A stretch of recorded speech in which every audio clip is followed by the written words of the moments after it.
Bismillahirrahmanirrahim. Assalamualaikum warahmatullahi wabarakatuh.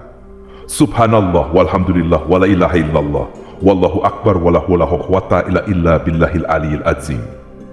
Allahumma sholli ala Sayyidina Muhammad wa ala ali Sayyidina Muhammad.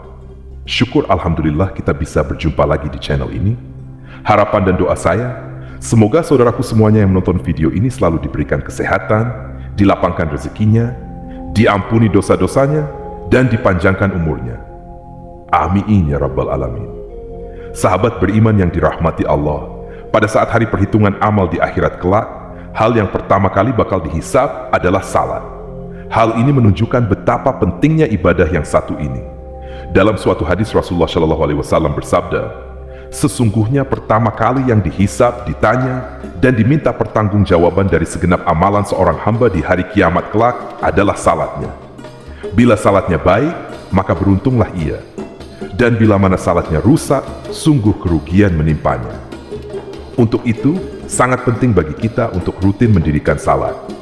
Namun, di zaman yang sudah modern ini, tampaknya tidak sedikit orang yang mulai memandang remeh salat.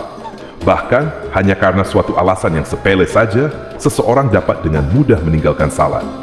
Kini, tidak sedikit orang yang menganggap bahwa salat hanyalah sebagai rutinitas ibadah semata. Ada juga yang melaksanakan salat karena terpaksa, dan lain sebagainya. Hal-hal semacam ini menyebabkan seseorang yang rajin salat namun tetap masuk neraka, karena dalam melaksanakan ibadah tersebut mereka tidak ada dengan ikhlas mengerjakannya. Sahabat beriman yang dirahmati Allah, berikut ini ada beberapa golongan orang yang rajin salat namun tetap masuk neraka. Salat namun suka berdusta. Berdusta merupakan salah satu dosa besar dan diancam siksa yang pedih di akhirat kelak. Di zaman seperti ini, kebohongan tampaknya sudah menjadi suatu kebiasaan di kalangan masyarakat. Padahal sekecil apapun kebohongan tetap dianggap sebagai dosa besar. Meskipun ada seseorang yang rajin salat dan beribadah, namun jika lisannya suka berbohong, maka salat dan ibadahnya akan sia-sia semata. Kebohongan itu akan menghapus amal-amalnya.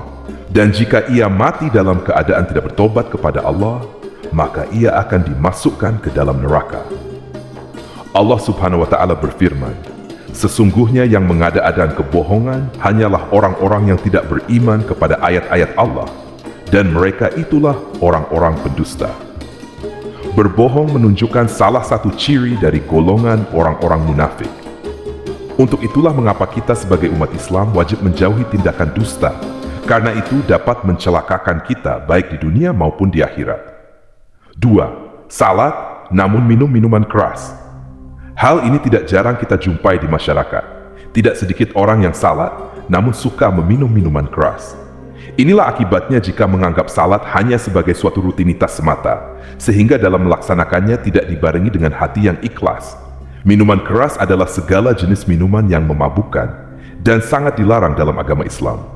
Rasulullah Shallallahu Alaihi Wasallam bersabda, barang siapa yang minum khamar, tentu Allah memberi minum kepadanya dari air panas neraka jahanam. Hadis riwayat Al-Bazar. Oleh karena itu, sebagai umat Islam, wajib hukumnya untuk menghindari dan menjauhi khamar, serta segera bertobat jika pernah meminumnya. Tik salat, namun percaya pada dukun-dukun. Orang yang salat, namun percaya kepada dukun atau tukang ramal, termasuk orang yang dapat dikatakan salat namun masuk neraka. Rasulullah Shallallahu Alaihi Wasallam bersabda, barang siapa yang mendatangi tukang ramal atau dukun, kemudian ia membenarkan apa yang dikatakannya, maka sesungguhnya ia sudah ingkar kepada apa yang diturunkan kepada Nabi Muhammad Shallallahu Alaihi Wasallam. Hadis riwayat Abu Dawud, Tirmidzi, dan Ibnu Majah. Salat, namun suka menggunjing kejelekan orang lain. Allah Subhanahu wa Ta'ala berfirman, orang-orang yang beriman, jauhilah berburuk sangka, karena sebagian dari berburuk sangka itu dosa, dan janganlah mencari-cari keburukan orang, serta janganlah menggunjing satu sama lain. 5. Salat namun mengabaikan anak yatim. Tahukah kamu orang yang mendustakan agama? Maka itulah orang yang menghardik anak yatim. Semoga kita semua termasuk orang-orang yang selalu mendirikan salat dan menjauhi perbuatan yang dapat mencelakakan kita di dunia maupun akhirat.